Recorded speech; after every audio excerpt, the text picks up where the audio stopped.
Oke, selamat pagi adik-adik. Semoga sehat selalu. Pagi ini kita lanjut kuliah ya. Tapi sebelum lanjut kuliah, materi baru.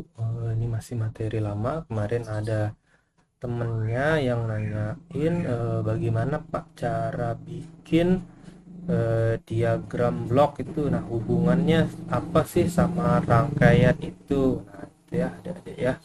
Pertanyaannya bagus sekali. Nanti adik-adik kalau kebingungan masalah apa, silahkan aja ditanyain di Japri ke saya. Nanti saya akan coba ulas dan bahas ya, biar adik-adik bisa mengerti dengan baik ya. Nah, kita mulai. Nah, ini ada sedikit pendahuluan nih dari Cisco. Nah, nih ini buat kalau kita mau bikin flowchart ya, flowchart atau diagram blok bisa ya. Nah, kalau kotak ini namanya proses, yang ini namanya data ya. Ini ada namanya, ini ada konektor nih, ada display ini kalau dipakai buat tugas akhir biasanya ya, untuk ngejelasin flowchart diagram. Nah, ini sama ini, jadi maksudnya kotak itu apa, bulat itu apa ya. Nah, jadi kalau kita ketemu kayak gini nih, nah, tapi beda ya, bukan bulat yang ini nih, bulat yang ini beda. Berarti kalau kita ketemu kotak kayak gini, dia itu maksudnya berproses ya. Nah, ini contoh yang kemarin itu kan kita bikin rangkaian kayak begini ya, rangkaian sebenarnya tuh kayak begini. Di sini ada sumber, di sini ada resistor, terus ada kapasitor, ada Henry, ada lilitan, terus ada resistor ya di sini ya. Ini kan sama resistor. Yang ngebedain itu di sini. Nah, di sini ada di sini ya. Jadi kalau di sini kita tarik di sini, yang gambar yang ini ditarik ke sini ya. Jadi ke IR yang ini ya. Ke IR yang ini. Nah, di sini ya. Kenapa ditaruh di sini? Nah, ini di sinilah kita modifikasi ya. Modifikasinya ada di sini. Nah, di sini ini ada controller ya, atau MOSFET ya. Makanya kalau kita klik di sini bisa jadi sebelum tegangan itu keluar, kita kontrol ya tegangannya itu pakai MOSFET ya.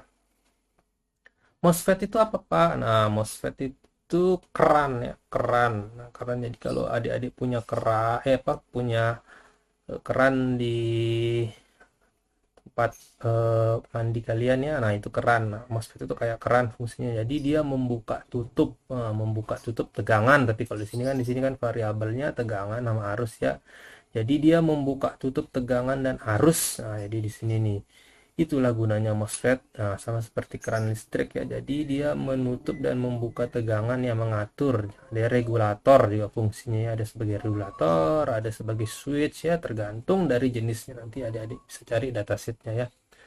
Kemarin kita coba MOSFET-nya ya, yang jenisnya buat DC ya, buat mengatur, atau switch ya. Switchnya kita kita cari. Nah, di sini ada modifikasi, di sini kita taruh di sini. Nah, ini gambarnya seperti ini. Nah, terus kemudian gambar apa ini Pak? Yang gambar ini kan sudah ya kita bikin di Simulink diagram blok. Nah, jadi gambar ini akan mengambil feedback ya, feedback atau keluaran dari ini ya, keluaran dari rangkaian buck converternya. Ini kan punya output nih, ini kalau kita lihat ada tulisannya FO di sini. FO ini tegangan keluaran ya, FO ya. Nah, tegangan keluaran ini nanti diambil nih tegangannya berapa. Nah, kemudian tegangannya itu nanti akan diproses ya, tegangannya diproses sama microcontroller di sini. Nah, di sini ada microcontroller di sini. Nah, di sini ada microcontrollernya ya. Nah, jadi microcontroller di sini itu mirip sama yang di sini ya. Nah, jadi sini satu padu ya. Yang harus sensor arus tegangan ini mendeteksi adanya output, kemudian mengirimkan sinyalnya ke microcontroller ya. Microcontroller akan mengatur si MOSFET itu. Nah, ini gambarnya kayak gini ya, jadi diagram bloknya tuh kayak gini ya. Nah, ini maksudnya begini. Nah, kalau kita lihat ini maksudnya kan ini DC-DC converter. Nah, ini DC-DC converter. Nah, semua gambar ini yang dari Simulink ini, kecuali ini ya, kecuali ini yang rangkaian ini nih, ya, rangkaian yang ini semuanya itu ke sini ya, ke buck converter ya. Buck converter itu yang ini, kecuali yang merah ini ya, yang biru yang ini masuk ke sini ya, ke buck converter. Nah, ini rangkaian buck converter tuh ini. Nah, Terus mikrokontrolernya itu ya ini, dan dia kan mengatur switch dari MOSFET ya di sini ya. Terus untuk mengukur tegangan apa Pak? Nah, ini pakai sensor ya, sensor arus dan sensor tegangan. Nah, kita taruh dia di sini ya. Jadi gambar diagram bloknya kayak begini ya. Nah, jadi kalau kita ngejelasin orang, ya itu biasanya kita pakai blok diagram gini ya. Jadi kalau ada output, dia akan ditangkap oleh sensor, kemudian sensor mengirimkan sinyal menjadi feedback ya, ada feedback di sini. Ini loop tertutup ya adik-adik ya, sudah saya jelaskan loop tertutup sama loop terbuka. Kita mainnya loop tertutup ya karena pakai sistem kontrol. Nah, ini outputnya keluar nih, masuk ke sini, kemudian kita akan bisa mengatur duty cycle yang ada di PWM ini. Nah, di sini ini gambarnya saya modifikasi ya kan, ya, yang aslinya naik ke atas, ini tinggal diturunin aja nanti sama adik-adik biar mirip sama ini ya, aja biar mirip, biar bisa paham. Nah, jadi diagram bloknya kayak gini. Nah, ini ya diingat-ingat aja, ini kalau kayak begini diagram bloknya kayak begini. Jadi ini udah standar ya, udah ini tergantung kreativitas ya, tapi bentuknya secara umum pasti kayak gini gitu. Kemanapun kalian pergi, nanti yang akan disampaikan biasanya itu dalam bentuk diagram blok ya. Nah, kalau dalam bentuk rangkaian kayak begini ini jarang kita temuin ya, gambar seperti ini. Dia biasa secara umum akan menjelaskan diagram blok seperti ini. Kenapa Pak dia pakai diagram blok kayak gini? Nah, ada masalah finansial ya adik-adik ya, yang mungkin ada orang yang nggak mau berbagi finansial karena ada rahasia perusahaan mungkin ya, sensitif. Nah, jadi mereka menjelaskan pakai diagram blok kayak gini. Apa itu valid Pak? Ya itu valid. Nah, memang di eh, secara secara tulisan ada beberapa orang yang mengatakan valid, ada yang tidak ya kan, karena termasuk masuk kejelasan sumber ya. Jadi biasanya kayak gitu. Biasanya juga orang-orang itu jarang mau menjelaskan rangkaiannya, biasa diagram blok aja ada jelasin diagram blok terus outputnya kayak gimana, itu tergantung orangnya ya. Tapi nanti kalau adik-adik ketemu sama rangkaian kayak begini, oh udah ngerti lah maksudnya nih, masih oh berarti di sini ada buck converternya, kemudian di sini ada sensornya, di sini ada duty cycle-nya ya, gitu ya. Biasa sih dalam apa namanya, dunia eh, penelitiannya kayak begitu ya. Ada jurnal yang bagus, ada jurnal yang kurang bagus. Nah, jadi nanti adik bisa mengerti ya. Semoga bisa dimengerti penjelasan saya. Kalau kurang jelas lagi nanti bisa tanya lagi ya, kita jelasin pelan-pelan. Kemudian nah ini satu lagi yang ini flashback, ingat ya kalian ya. Nah, ini nanti mengukurnya ya, ini namanya saya suruh 3 ya kemarin, mengukur settling time. Ini settling time ya dari 0, ini dari 0 sampai ke ini ya, ke angka 1 pertama ya. Angka 1 pertama dia punya toleransi ya. Nah, itu ya sudah saya jelasin. Kemudian yang kita ukur lagi rise time ya dari 0 sampai dia ke angka 1 pertama ya, atau stabilisnya pertama ya. Nah, di sini ada ya, terus kemudian settling time ya, siapa ya, ada overshoot ya. Nah, ini overshoot warna biru ya, kelihatan di sini yang sebenarnya ini ngukur dari satu ini ke titik merah ini ya, ada ya. Oke, ini flashback sedikit. Ini saya rasa mungkin adik-adik bisa mengerti ya kalau gambarnya digambarin jelas kayak gini. Ini gambar buck converter itu ini ya, yang ini dimasukin ke sini, atau yang ini kecuali yang si merah ini, si merah yang di bawah dimasukin ke sini. Nah, yang ini gambarnya yang ini, yang ini gambarnya yang ini, yang ini gambarnya yang ini. Nah, ini kan bisa dimengerti ya. Jadi output sini ada input ya, set point ada input di sini. Di sini inputnya 12 volt, yang ini di sini 12 volt. Ini lupa saya tulis ya, 12 volt. Sini ada 12 apa 20 volt ya, kita pakai 20 volt ya. Di sini 20 volt kan, kemarin sudah kita masukin sama-sama 20 volt. Nah, kemudian nanti di sini ada outputnya ya, bisa dilihat ya. Sebenarnya kemarin saya mau buka semua nih. Ini ada yang bisa dibuka nih outputnya dari scoopnya ya, kita bisa buka nih semua. Jadi kelihatan di sini nih, kalau dibuka di sini di klik aja 2 kali nanti kelihatan dia gambar arus sama tegangannya ya, bagaimana dia switch antara arus sekali, tegangan sekali, dia switch ya. kelihatan dia polanya turun naik. Nah itu, tapi kemarin ada laptop teman-temannya yang eh, bermasalah juga ya pas ngebuka scoop ya, scoop. Nah jadi saya fokuskan aja sama outputnya ya, nanti adik-adik bisa coba ya di rumah, kan waktunya masih lama.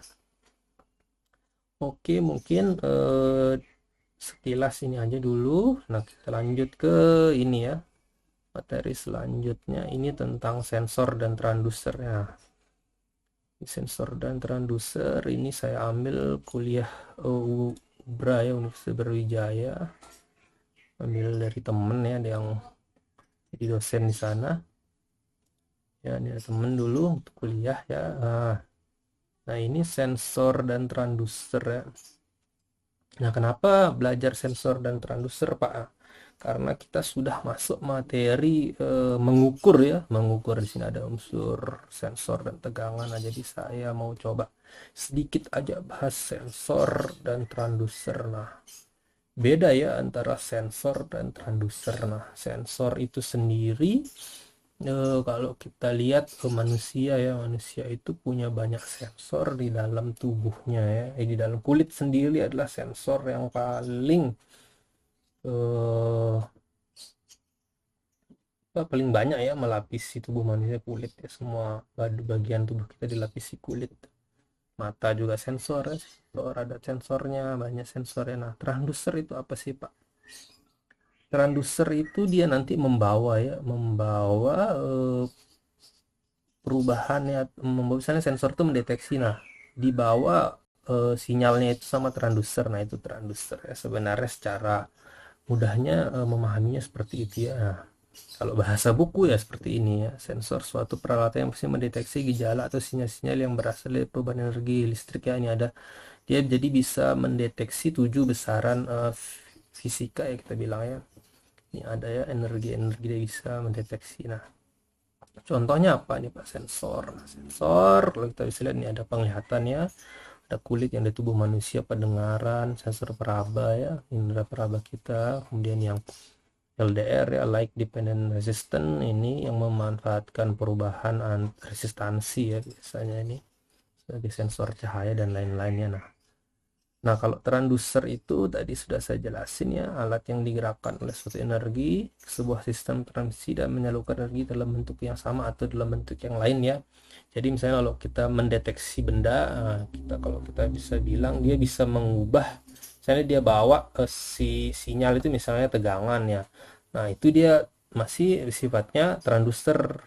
Nah, kemudian dia nanti transducer itu bisa merubah ya dari tegangan listrik yang digital menjadi analog ya. Nah itulah transducer ya, ada transducer ya. Nah kalau kita lihat transducer, nah transmisi energi ini bisa berupa listrik ya, kimia, optik, radiasi, termal, panas ya. Nah ini ada persamaan umum sensor dan transducer ya adik-adik.